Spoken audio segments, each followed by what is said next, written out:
Bienvenue à Chaumont, dans les rayons de la librairie Le Pythagore. Si nous sommes ici, pas ailleurs parmi les livres, c'est pour vous proposer un retour vers le futur. Et notre point de départ est cet ouvrage, La Réserve, Haute-Marne 2017, écrit en l'an 2000 par ce monsieur Thierry Binstingel. Bonjour. Bonjour. Un premier roman né de la vache folle. Souvenez-vous, en l'an 2000, l'ESB, l'encéphalopathie spongiforme bovine, était tous les jours à la une. Un peu partout en France, des camions emmenaient à l'abattoir des troupeaux contaminés. 85% des bovins furent abattus en Europe en moins de 6 mois. La vente de viande fut interdite. On ne trouva bientôt plus de lait de vache, qui fut immédiatement remplacé par de l'extrait de soja. Eh bien Thierry, pas très réjouissant cet avenir.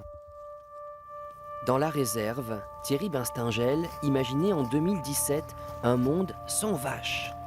Mais qu'en est-il aujourd'hui du monde de l'élevage ? Finalement, c'est une bonne nouvelle. En 2017, eh bien, il y a encore plein de vachettes dans les champs.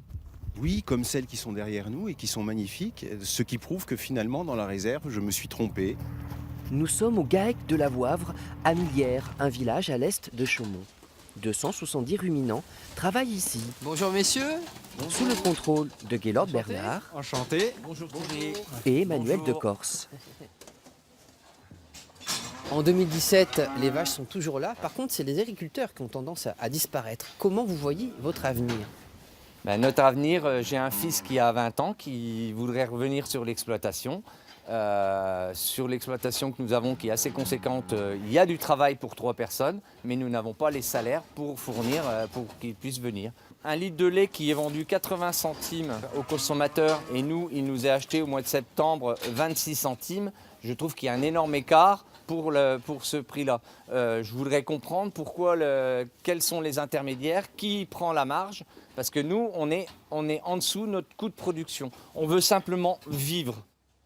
Notre écrivain est venu un peu en voisin. Thierry Binstingel vit à Saint-Dizier. Dans son œuvre, une douzaine de romans publiés chez Fayard, il s'intéresse au monde rural et à celui du travail. C'est les oreilles grandes ouvertes qu'il écoute Emmanuel. Ici, pas de vache folle, mais une méchante diarrhée virale, la BVD, qui a fait des dégâts il y a 4 ans. Il a fallu du temps pour identifier ce Oui, virus. pendant plusieurs nuits, je n'ai pas pu dormir avant qu'on décèle la maladie, puisque tant que les analyses n'étaient pas faites, on ne savait pas ce qu'on avait exactement. C'était extrêmement traumatisant. Je ne voulais plus venir au bâtiment, tellement j'avais peur encore de retrouver d'autres animaux morts le matin. Ce triste épisode est maintenant derrière eux. Au GAEC de la Voivre, on fait de la viande et du lait. Et si la radio est constamment allumée, c'est exprès pour le confort des vaches.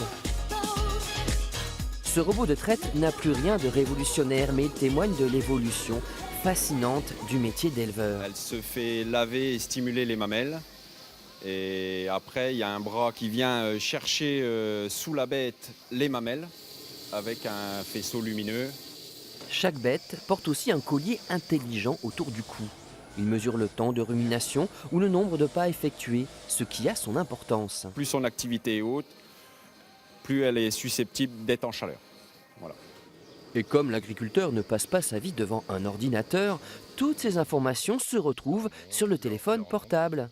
Ensuite, tu as le sanitaire, tu enregistres tous tes traitements sanitaires que tu fais sur les bovins. J'imaginais pas que c'était si perfectionné parce que en 2000, Internet était balbutiant, les portables, il n'y avait pas de smartphone. Donc toute cette technologie, évidemment, elle était complètement inexistante. La réalité a dépassé la fiction. En revanche, quelque chose n'a pas bougé, c'est la passion de l'éleveur pour ses bêtes. Dans le roman La Réserve, l'agriculteur a son chouchou dans le troupeau, Fanfan. Ici, c'est Épée. Donc si je comprends bien, c'est notre Fanfan. C'est la fanfan de ton livre, mais moi, elle s'appelle Épée, elle est née il y a 5 ans. Elle nous sert comme ce qu'on appelle un chien de troupeau, à guider les animaux qui sont un peu plus vifs. Voilà, elle est très méchante, elle charge. Voilà, c'est un animal qui nous sert pour transporter, déplacer, rendre un troupeau plus gentil. Fort de cette excursion, en 2017, Thierry Binstingel devrait sortir une nouvelle édition de son premier roman avec un épilogue additionnel. Alors si nous étions ici, c'est grâce à ce livre, La réserve Haute-Marne 2017, écrit en l'an 2000 et dans lequel vous imaginez notre futur qui est notre maintenant. Et décidément, vous aimez bien manipuler le temps et l'histoire, puisque dans votre dernier ouvrage, vous avez imaginé qu'Arthur Rimbaud n'était pas mort. Alors j'espère que cette petite balade à la fraîche vous aura plu.